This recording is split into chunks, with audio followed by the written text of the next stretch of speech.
Good morning, good afternoon, and good evening. Welcome to another pivotal Podspective, the show where we get in extraordinaires from all over the world to come and chat to us all about their pivotal things, the things that they've done, they've had to pivot, or in fact, ways they have for you to pivot, things that they help their clients with. Who knows what we're going to cover in this show, but we're definitely going to come away with it. We're learning something new that's going to help us all pivot personally or professionally. And of course, I'm your host, Elliot Brown, and my wonderful belated birthday co-host, Adrian Dorobanto.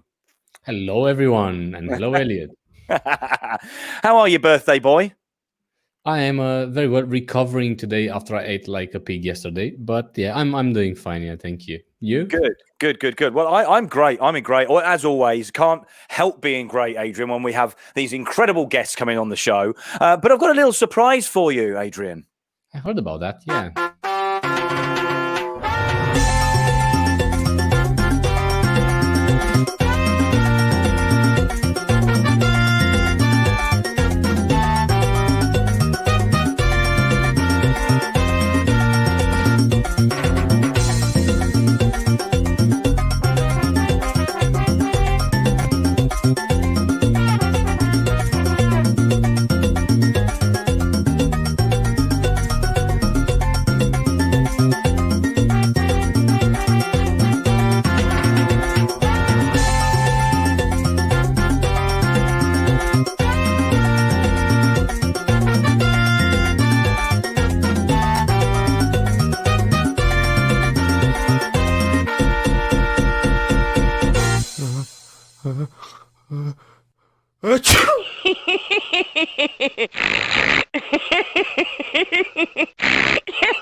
How'd you like that? Thank you.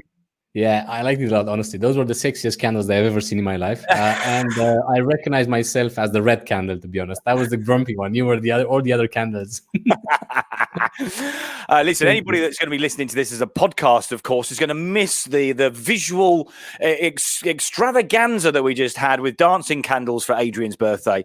And thank you very much for joining us, of course. Now, on to the most important thing. Forget the birthday for now.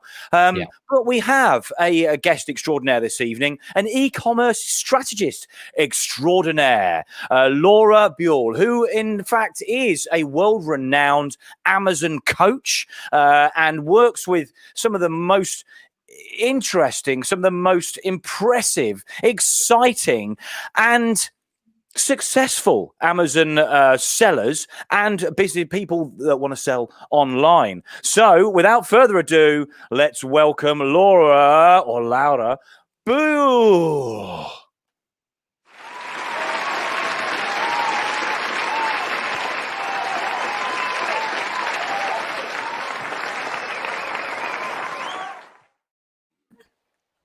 Hello. How you doing, Laura? Hello. Very good. Very excited to be here. Good. We're very excited to get you on. Adrian is chomping at the bit. This is like a birthday present for Adrian, to be fair. It is. It was the perfect timing. Yeah, I agree.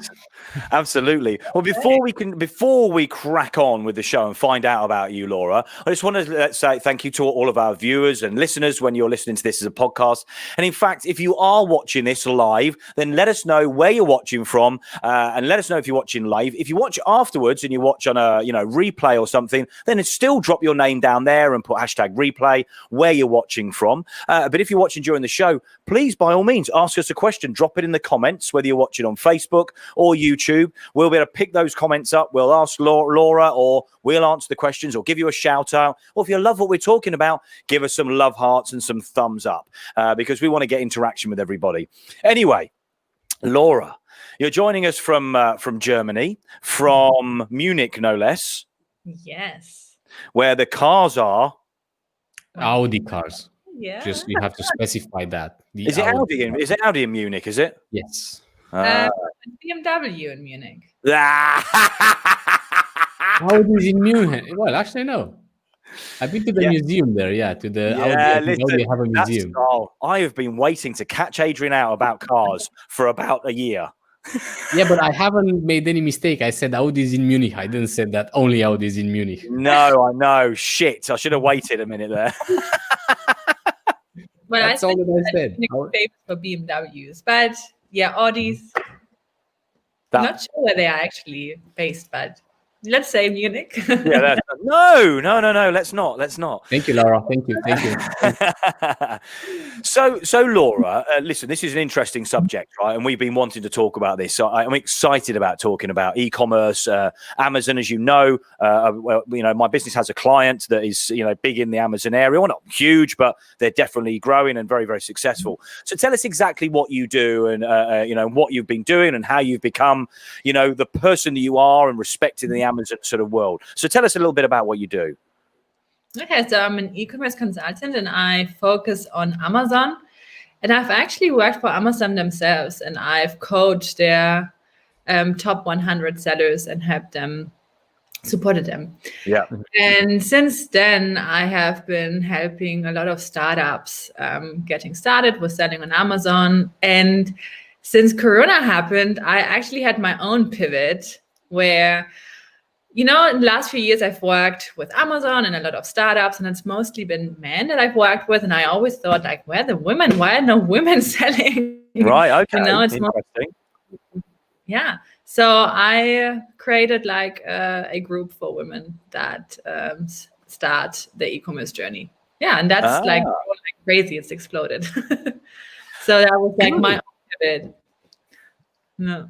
I mean, listen, there's big strength in women helping women in business. The groups on Facebook, we've talked about this a lot over the last 8-9 months in different podcasts. I don't know why, but there's very little support for men to men, probably because, until more recently, a lot of the business world has maybe been dominated by the males. It's a male dominated sort of, a lot of industries are huge growth in women entrepreneurs and them being visible a lot more now. And I think it's good that you've got that massive support for one another and that you combine that strength. Let's face it. Without women, we wouldn't all be here anyway. So you are the most powerful, right? Part of the race. Let's face it. But no, that's quite interesting. So, did you find that a huge percentage were male sort of Amazon sellers then? Yeah, I mean, especially when you go to the best sellers, and they're mostly owned by a man. And I get that because men are from their original self, they're more confident often in themselves. So yeah. I always found that I would love to support women, but I'd never really done it. And then I thought okay, I'll just get going. And then this exploded totally crazy. Really? I expected that, but yeah. So it was a gap. That's a good thing. Did you see it was a gap, or did you just think I quite fancy trying this out in this area to help to help women business sort of owners and business people? And did you expect it to blow up? Did you sort of see that there was a bigger niche, a bigger gap there than you realized, or did you just sort of try it out and it's just happened?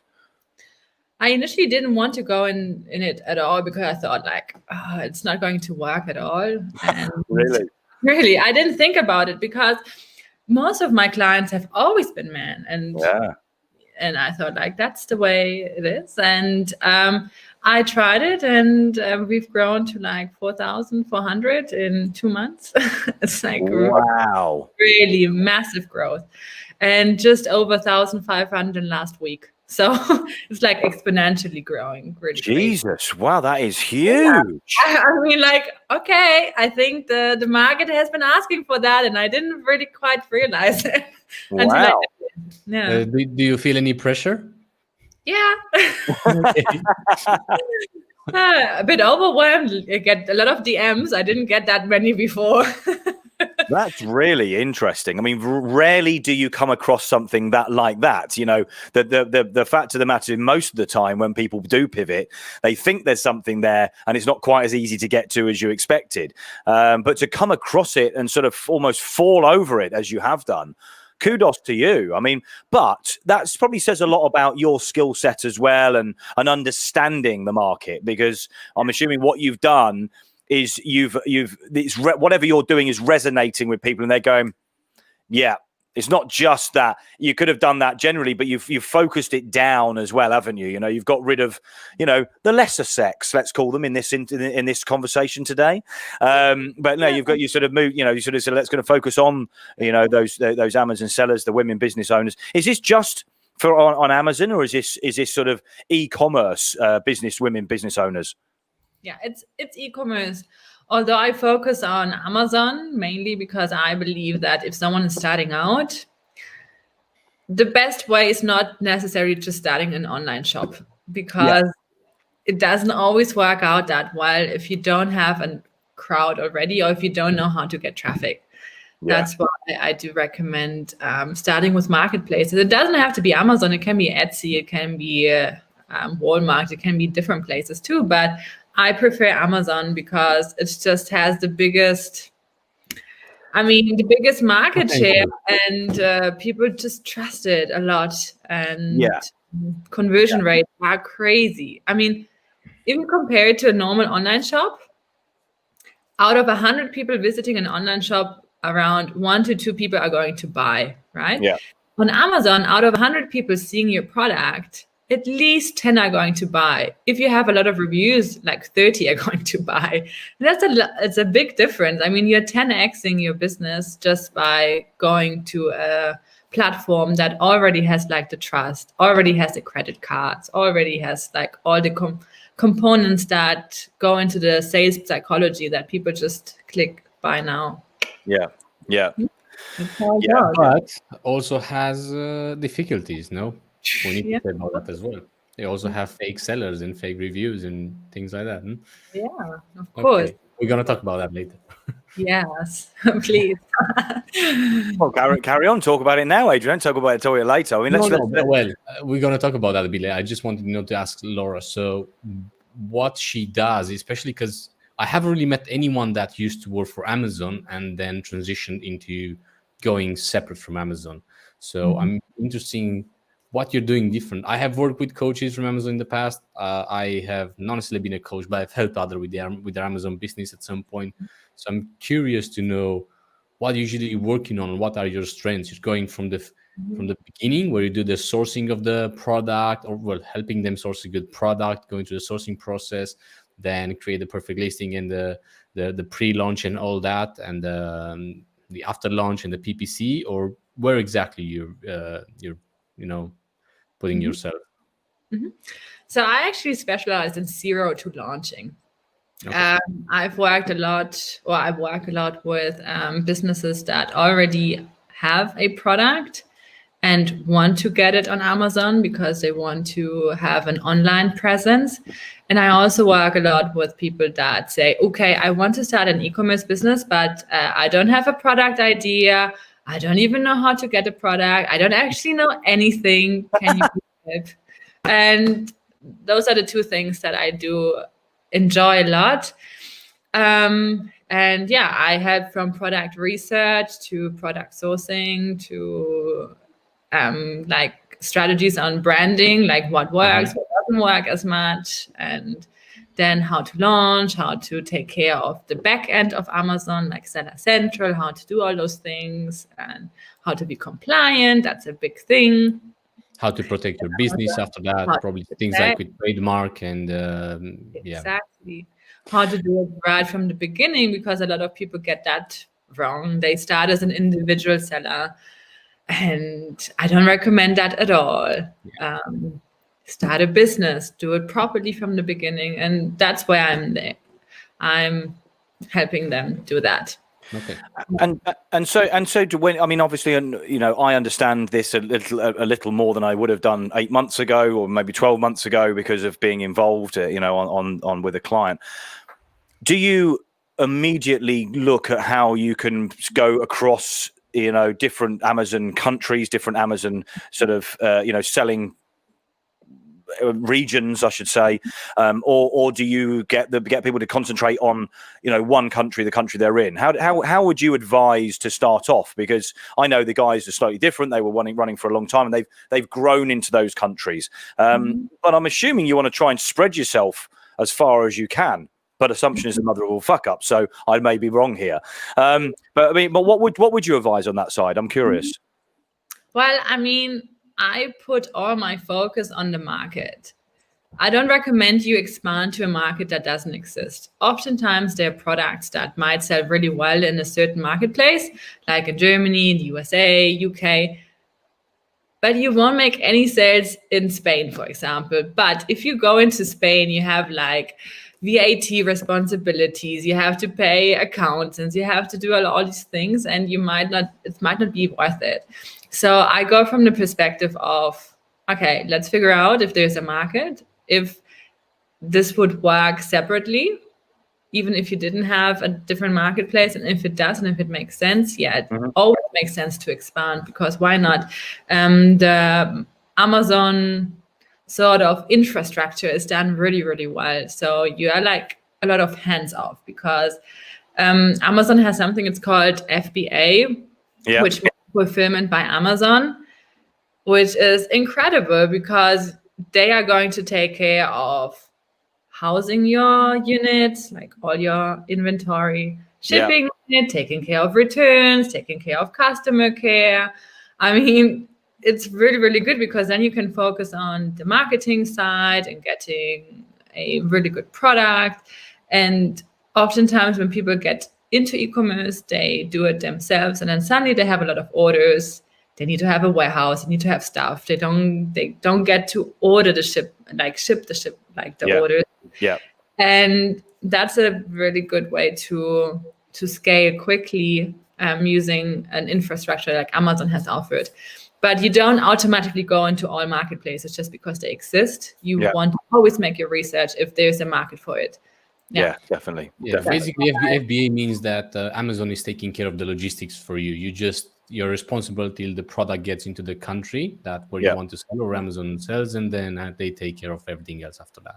Yeah, I mean, the way that it works, if people don't know, and is you literally, if I was here and I had 100 products I was going to list on Amazon, for example, I would stick those in a box, and that would go. The Amazon do the collection, they collect the box, that goes down to there, they then put it into their stock, and then you'll get sold as that item on Amazon. But how does your item get sold over and above somebody else's, Laura? And now obviously I know the answer to this, but how do you advise people? Because I'm not being funny, there might be 10 people selling the same product on there, so it's still not easy, although you've done that bit and it's a streamlined process, works very, very well. In fact, we've looked at fulfillment houses that struggle to compete with the Amazon process on certain levels. So we've got that, we've packed in the box, we've got our business going, it's going to go over there, and you're looking and going, why is it still not selling? Because I want this margin, but is that the margin you're going to get, and is that the way to do it? So what would you advise on that side, Laura? Yeah, I mean, there are two different sides to it. So one is ranking, of course. So as a customer, if you buy on Amazon, you most likely be aware of that. You're not going to look beyond page 2. You look on page 1, you look what is out there, and you're going to buy something from page 2. Yeah.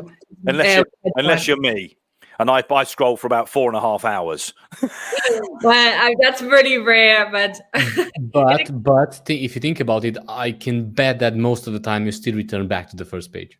Most of the reviews are there. I mean, it's like a mix of different components. Like, it's a nice looking listing, it's a lot of good reviews, it's good images, and then being page 1. Being page 1 is the number one thing that people need to take care of if they want to sell on Amazon. And for that, there are like different components that you look at. Like, I look at 3 components. It's like one is relevancy. You want to be really relevant to what you're trying to rank for. Like, you want to be a lot of people get like really crazy and they put like a lot of stuff into the listing. It's not relevant. It needs to be really relevant to what people are searching, because in the end of the day, Amazon is like a search engine. It's like Google. People are typing something in and they want to find something that matches what they're looking for. So, and as a seller, you need to reverse engineer that, and you need to figure out, okay, what is the person most likely going to search for when they're looking for my product? And how can I come up? So that's why relevancy is very important. Then conversion is the second thing that's really, really important. It means like I need to have nice images. I need to have nice copy. I need to have good reviews. So people have trust into my product and buy it. Yeah. But if you have a product that's the same as other people and it's a product that a lot of people buy, maybe toothbrushes, for example, video games, for example. Let's say you're in an industry where you can get something at a decent price, you can make a margin because they're being sold on Amazon. You've then got to keep an eye on your pricing as well, haven't you? Because there's a constant battle between Amazon and maybe 5 or 6 or 10 or 20 other Amazon sellers selling the same product. So am I right in saying that you want to be keeping an eye on those prices all of the time to make sure you're up the top, so that when people press a buy it now button, then it's your product that goes out the door rather than somebody else's? Is that right?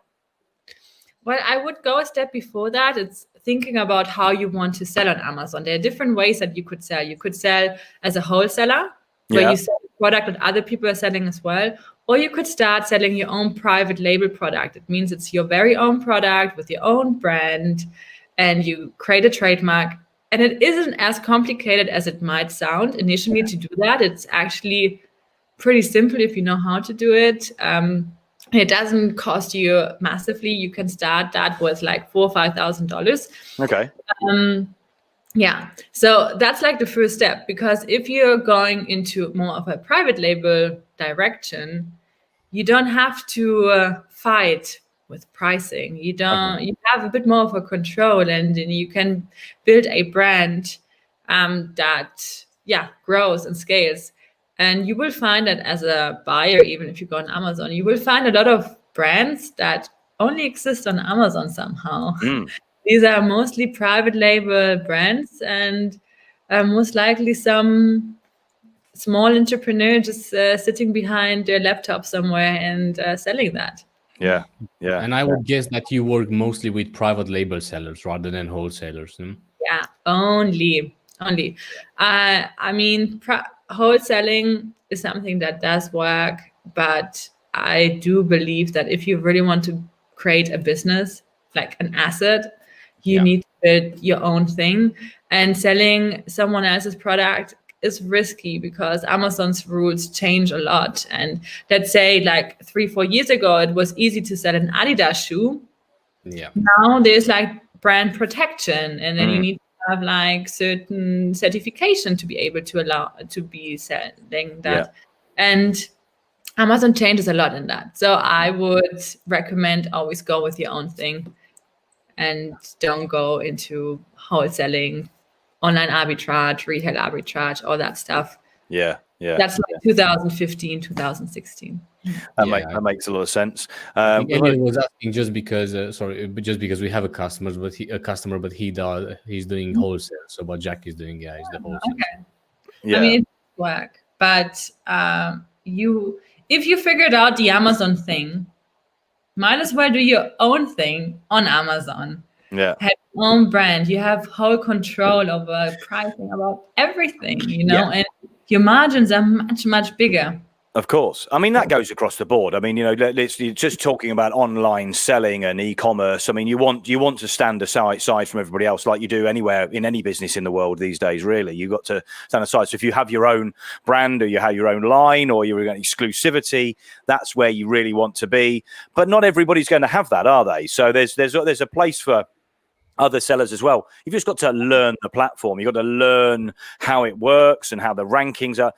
You definitely need somebody like yourself that's going to be able to coach them and point out things that are, let's face it, obvious to people that are in the know, but not necessarily obvious to those that want to get into it. And by the sounds of it, you have people coming to you that have never set up or done anything before and don't even know what they're going to sell or anything like that. Now, that's mad.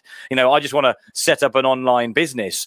I've no idea what I'm going to sell. I've no idea what my market is. I've no idea how this works. So there must be some steep learning curves for people like that. And I guarantee you, in the last 8 months, there's probably more than ever people will be going, well, I know so-and-so is making money. I'm not being funny, but Gymshark, look at him. He was just selling things off Alibaba to start off with, and now look at him. It's a multi-billion-dollar business in a very short space of time. And when people see that on social media, they think it's a piece of piss. We could set a business up. Yeah, let's go and start doing e-commerce. It's not that simple, is it? It isn't, but it isn't as complicated either. I Okay. mean, you won't be making a billion. Tell us the steps, but in very, very general steps, because obviously there are loads of backends to that, but just tell us the steps very general. Yes. So let's say someone wants to start an e-commerce business and has no freaking clue where to start. Yeah. So me and Elliot, we just got some inheritance from our auntie in Australia. That she owned the diamond mine in Africa. So and we want to invest about, just like the Nigerian princes, about a few $1 million, right?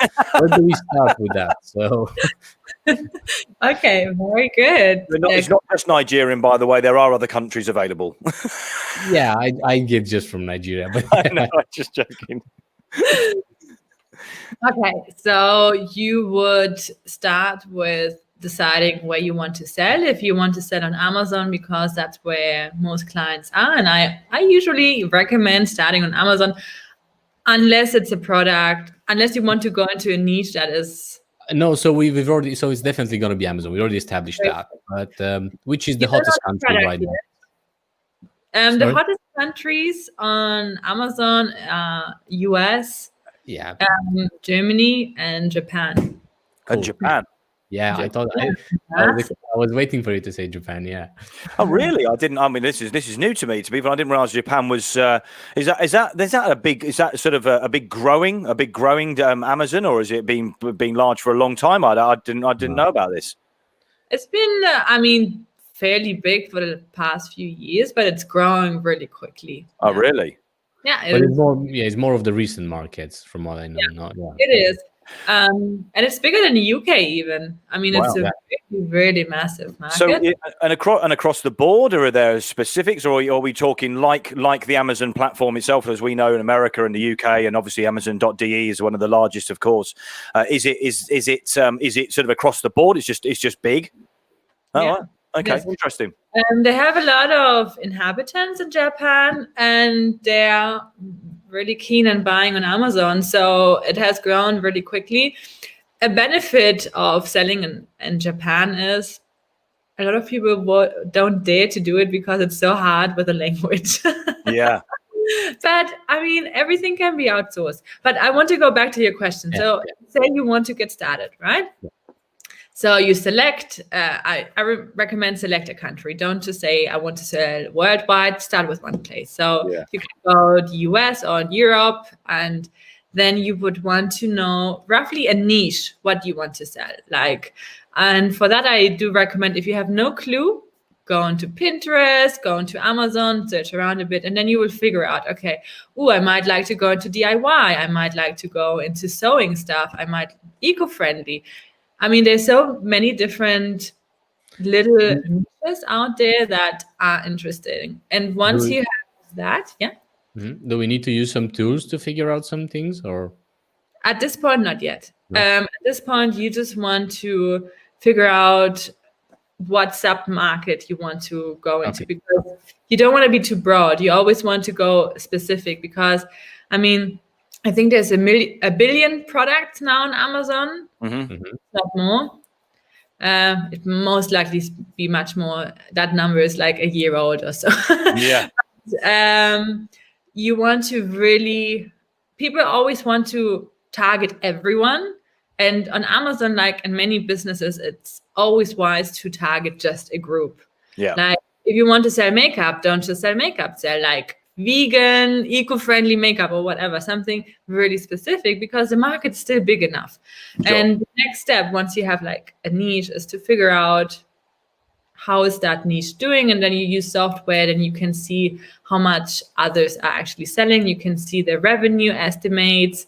You can see other information of like how many people a month are searching for something, and that is a very interesting information, and that's how I base my whole product research. I always base it around search.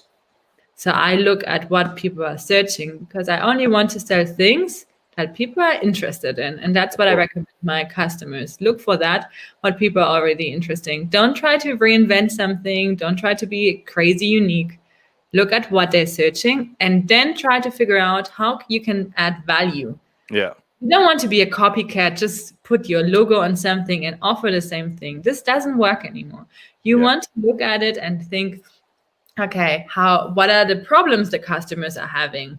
Like, let me look at the reviews. What are the negative reviews of my competitors? Where do I see that the customer is going to get a benefit? You want to be really value-minded.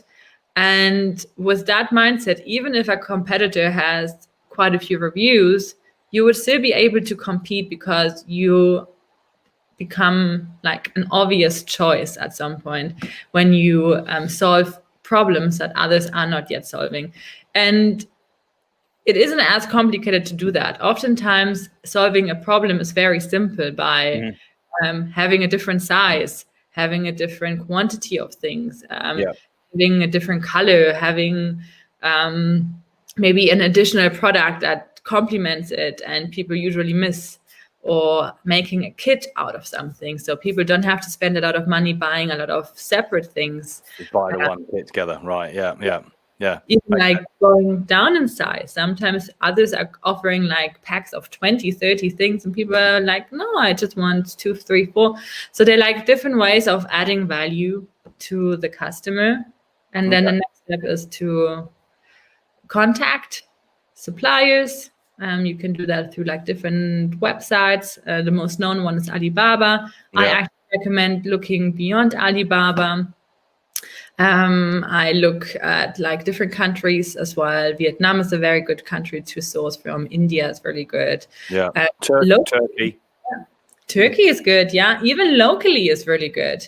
Yeah. I mean, and that's a very perceived value add as well, because sometimes you just add value by being a local business, like local product. Sure.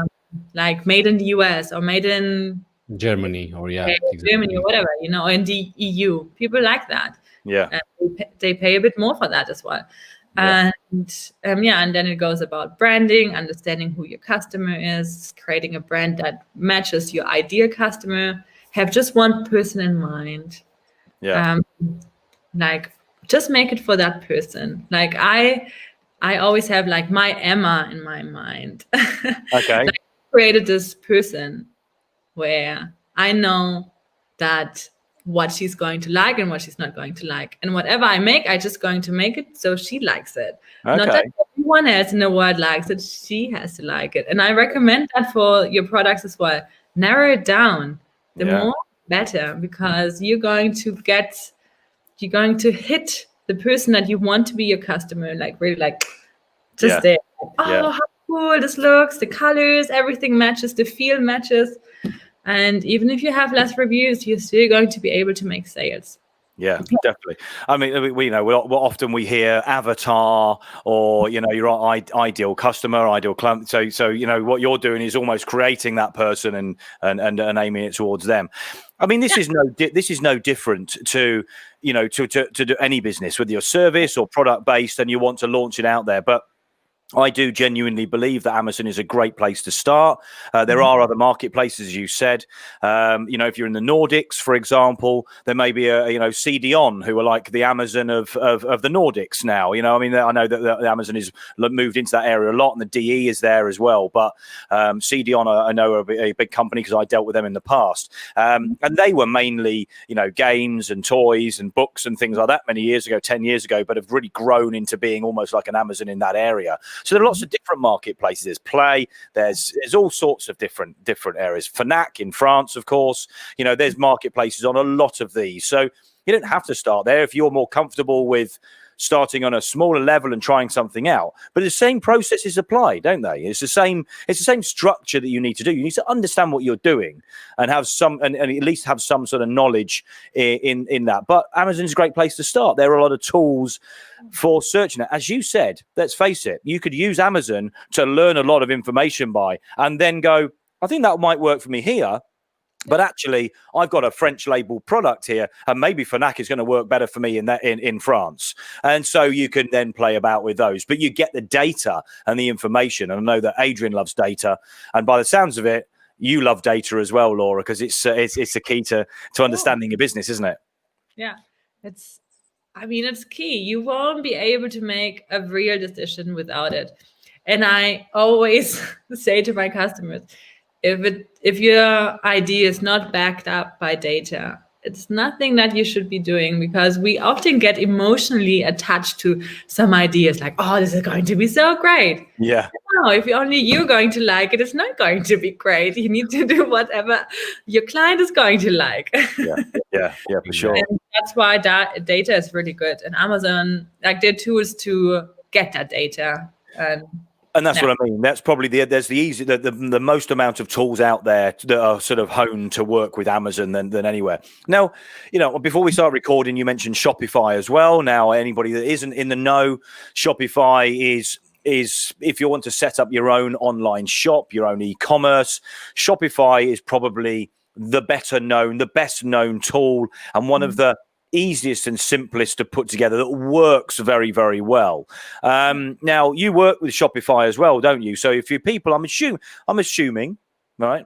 But you start with Amazon, and then maybe you move on to creating a Shopify store, so you can start having a bit more control of your own destiny, as opposed to maybe being reliant on the Amazon process, which works very well, but having some control and maybe pinching a little bit extra profit here as well from the Shopify store.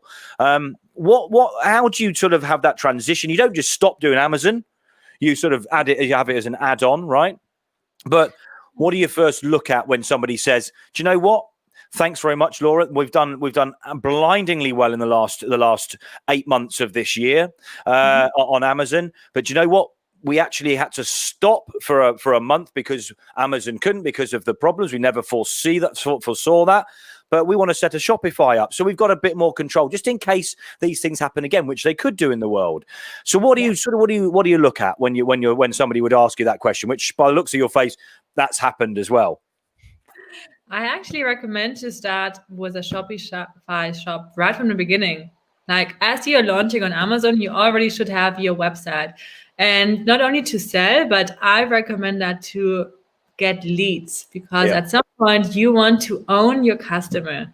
And you're not able to do that through Amazon, but there are ways where you can incentivize a customer to go to your website. Like, for example, you sell a product, like a DIY product, and then you have like a tutorial video on your website. You have like a thank you card with your product, with a QR code. They can scan it, go to your website, and then maybe download like a recipe book, whatever, or watch the videos. And then you have like someone else on your email list. Yeah. At some point, you want to collect a lot of the customers that you have from Amazon. You want to collect to your own email list, because let's face it, if you sell on Amazon, they own you. Yeah. You don't own them. They don't care about if you're going to succeed or not that much. Well, they want you because, but they're not going to miss you if you leave, because there are too many out there. I mean, there are so many million sellers.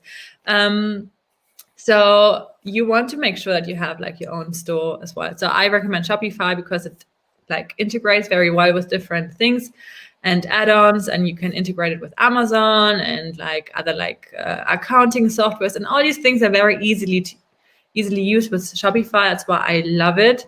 Yeah. And then you build your own email list, because at some point you want to be pushing your new launches through that, and you want to get your direct sales, because you're paying to Amazon. I mean, not sure if people are aware, but they ask you for a commission for them getting you the client, which is, I mean, it makes sense. Also, they make money. Yeah, I mean, of course, they need to make money too. And you do pay for a commission. And if you sell it yourself, you usually don't. But what people often mistake, they're like, oh, I don't want to sell on Amazon because I need to pay too much money. And then I ask them, well, do you have a crowd? Who are you going to market to? They have no, I don't. So they expect to have the product page, like the website online, and then suddenly people are going to come in and buy. And that's unfortunately not how it works. You need to either have some people already, or you need to advertise it. Yeah. And that really costs about the same as selling on Amazon. Well, listen, Actually, sometimes more. Yeah. listen, Jeff has done a lot of work to get all these potential clients out there for you, you know. So he needs, you know, and he's he's hard up. He's not earning a lot of money, so he's got to have a little bit of commission, hasn't he? You know, out of all these. Yeah. I mean, his wealth has grown this year, hasn't it? I mean, off the back of Amazon being virtually one of the only places to be able to buy from through, you know, one of the strangest times we've had in our living sort of history. But his wealth has definitely grown in that time, hasn't it? Through the success of, and I'm not, you know, belittling that at all. He did put a lot of work in, and you know, you can't sort of knock the guy for what he's done and created. You know, nobody else has done anything like that. And it is one of the most powerful platforms anywhere that you can sell globally, that you have the ability, and you have, as you said, an audience and sitting and waiting customers for your products. You know, we all buy. If you haven't bought from Amazon, there's people that knock it and go, they hate Amazon and they're this and they're capitalists and blah, blah, blah, whatever. But we all still buy from it. In fact, it's the only place I do buy from online. I don't buy from anywhere else online. And I find it's nonsense. I find a lot of these people don't get the background. They think that Amazon is the one selling everything. But no, it's like mostly small business owners that are selling through Amazon and have built their business. I think it's around 60% is third-party sellers. Yeah. And every year there are a lot of new little guys, like a lot of like single LLC people. That it's just like one person building a shop with different products, and they are growing. And Amazon, it's a very well organized. Yeah, Amazon is a very well organized marketplace. That's how you should look at it, right? Same like you have eBay, Facebook Marketplace, Etsy, you know, anything else, Gumtree in some countries. Amazon, it's like all those combined in a very organized way for anyone that wants to sell. Yeah. But I mean, listen, Amazon aside, you know, and Shopify, you know, because that's why they're the two. What you talk about Etsy and people like that, but you know, e-commerce selling, there are other things. There's not just Shopify, is there? I mean, we've got what else we have? Drop shipping. You have WordPress with WooCommerce, which WooCommerce, that's it. Platforms. Yeah, you have Wix, Square, Magento, Squarespace. Basically, any website builder has an e-commerce space, but it all comes down to integrations. I don't know, Laura, if you agree with that. Yeah. So on that side, you know, setting that up, you know, logistically is totally different from Amazon. You know, we can drop ship, and of course there are fulfillers as well.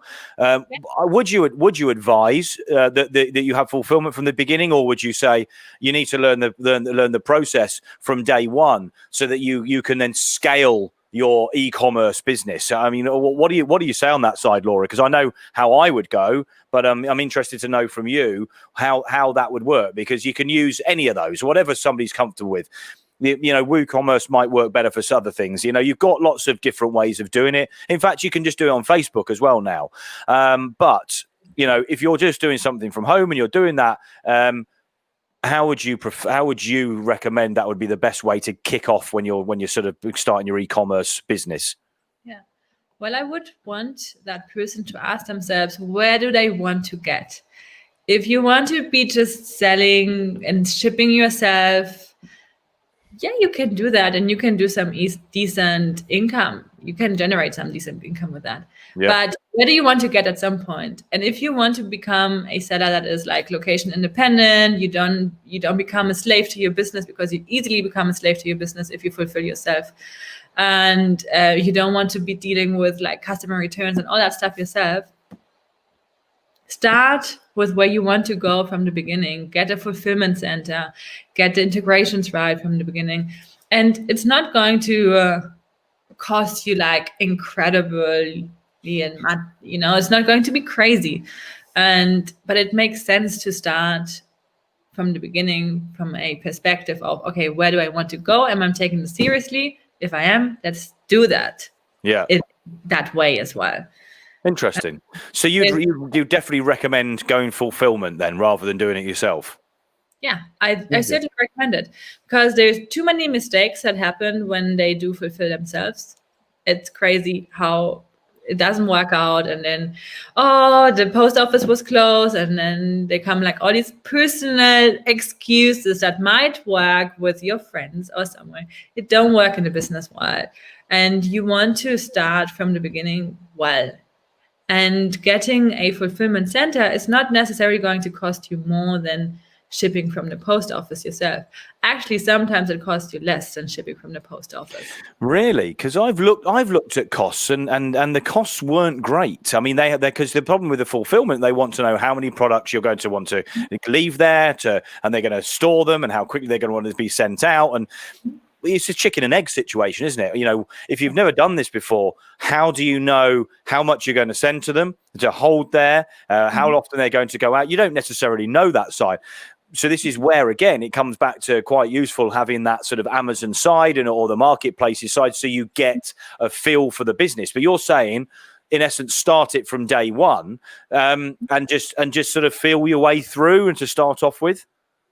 Well, I mean, I'm assuming that the product research was done properly at that point. If you are thinking this product might work, I'm going to sell it, and you haven't been backed up by data, or you don't know how to back it up by data, you don't know if it's going to work because you're selling on a different platform, then start small, ship yourself, because you want to start with a small inventory. You don't want to get like too far ahead and then sit on thousands of units at home and have them for the next 10 years. You don't want that. We know someone. He was selling self-steering mugs. No? Self-stirring mugs, yeah. Yeah. Okay. That was like a drop shipping product, a big one. Yeah. Awful product. I assume it didn't work out. No. I think they ended up going in a different direction in the end. Okay. And changed their business completely. They're very massively successful in a completely different arena as well. So, but I'm sure they learned quite a bit from that product. Listen. I think. Say that again. Sorry. You learn the most from the failing products, really. Absolutely, like you do in business generally. You know, learning from the failures, learning by mistakes is the best. Some of the best lessons. Yeah. So I think we've had a definite, insight into kicking off on an e-commerce business using, different platforms. Amazon obviously being the strongest and probably easiest to work with because of the way that their system works. And I mean, FAB is it is FAB, isn't it? Fulfillment by FBA. Yeah. FAB, what's FAB? Was that Joe? Forget it. But FBM, which means fulfillment by merchant. So by you. Right. Okay. So no, I was thinking of an old children's program that had FAB. Anyway, it doesn't matter. Okay, puppets. What were the puppets? That was FAB, wasn't it? I don't know.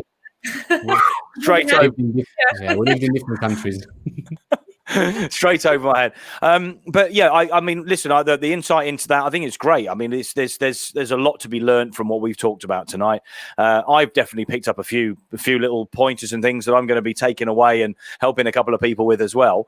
But where can people find you, Laura, if they want to work with you and they want to be in that top 100 of the top Amazon sellers on the planet? You know, if they want to nudge in there and take one of those places, how would they be able to work with you? Where would they find you? Well, they can find me on LinkedIn, searching for Laura Buhl. And I'm on Facebook too, but that's like mostly a female group. So it's actually only a female group. Okay. So depends. Like if you're a woman, go to my group, and I have like trainings and things like that. If anyone else and businesses that like already exist, startups, like even sellers that are already selling well, come to my LinkedIn page and just shoot me a message, and we can see if there's the name of your drop the link. The name of your Facebook group, just for people to know. E-commerce and FBA boss babes. Okay. Okay, yeah, so we'll get a link dropped in. Drop a link into the comments if you can, Laura. Then for anybody that's is in there, and I absolutely recommend it because you speak a huge amount of sense. You clearly know what the hell you're doing, and it's a massive market out there for e-commerce. Not just now. It's growing every day, and it's going to continue to grow. The way the world is now, with with retail, it's definitely going to be the place to be. Even if you have a bricks and mortar business, get yourself on Amazon, get yourself an e-commerce as well, because you need to have it. Let's face it, you're going to be safer if you can spread your bet across different channels, for sure. Oh, for sure. And one thing I want to say about that, especially if you have like a brick and mortar business and you're already selling, there's no risk in adding your product on Amazon. I mean, you can start with like fulfilling your products yourself, like orders yourself.